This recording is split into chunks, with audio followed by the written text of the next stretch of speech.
Baik, bismillahirrahmanirrahim. Assalamualaikum warahmatullahi wabarakatuh. Dan salam sejahtera untuk kita semua.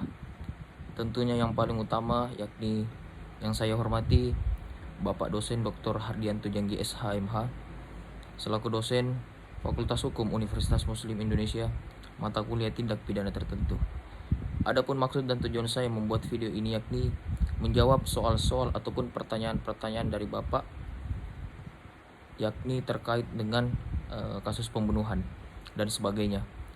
Sebelum itu saya memperkenalkan diri terlebih dahulu. Perkenalkan, nama saya Agung Pratama Irwan. Saya merupakan salah satu mahasiswa Universitas Muslim Indonesia Fakultas Hukum.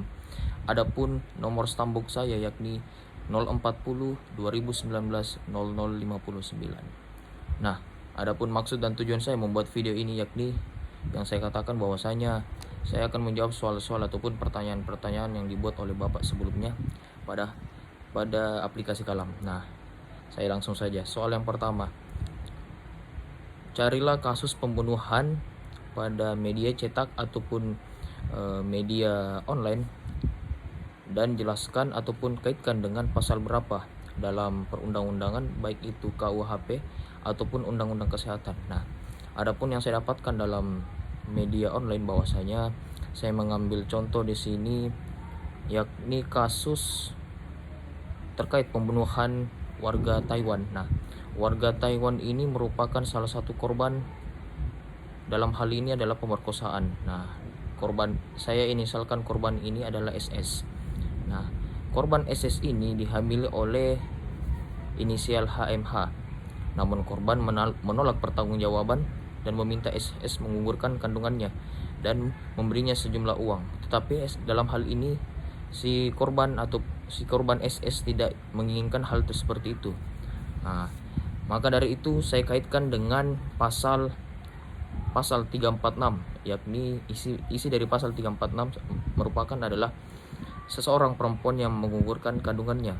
Nah, terkait juga dengan Undang-Undang Kesehatan. Undang-Undang Kesehatan di sini pada pasal 75 yang dimana isi dari pasal 75 tersebut yakni kehamilan akibat pemerkosaan. Nah, itu yang pertama. Lalu yang kedua, indikasi kedaruratan medis yang dideteksi sejak usia dini kehamilan. Itu yang kedua. Baik. Lalu kemudian saya melangkah ke soal nomor 2, yakni kejahatan terhadap nyawa. Apa kejahatan terhadap nyawa dalam KUHP dan bab berapa, buku berapa, dan jelaskan jenis-jenis pembunuhan yang diatur dalam KUHP yang disertai pasal-pasalnya maksud saya yang disertai oleh pasal-pasalnya. Nah, pada bab 19 dan buku 2 adapun macam-macam ataupun jenis-jenis pembunuhan, yakni yang pertama adalah pembunuhan biasa ataupun pembunuhan yang tidak direncanakan yang diatur dalam pasal 338 KUHP. Lalu yang kedua adalah pembunuhan diikuti dan disertai atau didahului tindak pidana lainnya yang diatur dalam pasal 339 KUHP. Nah, yang ketiga, pembunuhan berencana yang diatur dalam pasal 340 KUHP. Lalu yang kemudian pembunuhan anak dalam hal ini adalah oleh ibu yang dimana diatur dalam pasal 341 KUHP. Pembunuhan anak berencana pasal 342 KUHP, pembunuhan atas permintaan si korban yang diatur dalam pasal 344 KUHP. Lalu kemudian membujuk ataupun menolong orang bunuh diri yang diatur dalam pasal 345 KUHP. Dan yang terakhir adalah pengguguran kandungan ataupun dalam hal ini adalah aborsi yang diatur dalam pasal 346 sampai dengan pasal 349 KUHP. Nah, lalu yang kemudian yang ketiga, apa pengecualian aborsi pada Undang-Undang Kesehatan? Baik, nomor 3 merupakan Undang-Undang Kesehatan diatur dalam pasal 75, yakni isi daripada undang-undang tersebut yang dimana pasal 75 yaitu indikasi kedaruratan medis yang dideteksi sejak usia dini kehamilan. Nah, yang kedua, kehamilan akibat pemerkosaan. Dan yang ketiga adalah tindakan aborsi dapat dilakukan setelah melalui konseling dan atau penasehatan pratindakan dan diakhiri dengan konseling pasca tindakan yang dilakukan oleh yang berkompeten dan berwenang. Itu yang nomor 3. Lalu saya melangkah kepada nomor 4. Apa perbedaan pembunuhan pada pasal 338 dan pasal 339?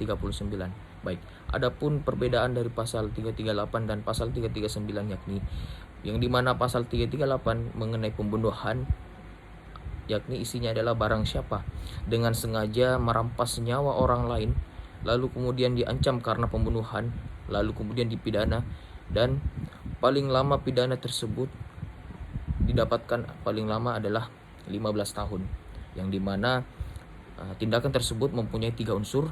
Yang pertama unsur yang pertama maksud saya adalah dengan sengaja, lalu yang kedua adalah menghilangkan, dan yang ketiga adalah nyawa, dan yang keempat adalah orang lain. Yang dimana unsur kesengajaan ini ada unsur kesengajaan ini di depan unsur-unsur menghilangkan nyawa orang lain.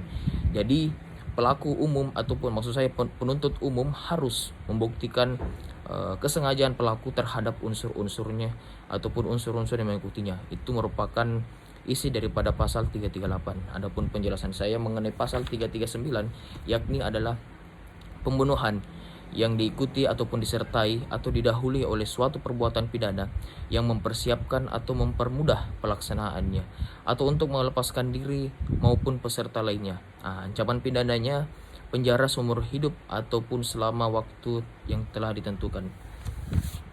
Nah, mungkin hanya itu yang dapat saya sampaikan. Adapun pertanyaan-pertanyaan saya kira mungkin cukup jelas apa yang disampaikan oleh Bapak dosen. Terima kasih atas kesempatan dan perhatiannya. Mohon maaf jika saya punya kesalahan, baik itu dari segi kata-kata ataupun segi gaya bahasa saya. Sekali lagi terima kasih. Wassalamualaikum warahmatullahi wabarakatuh.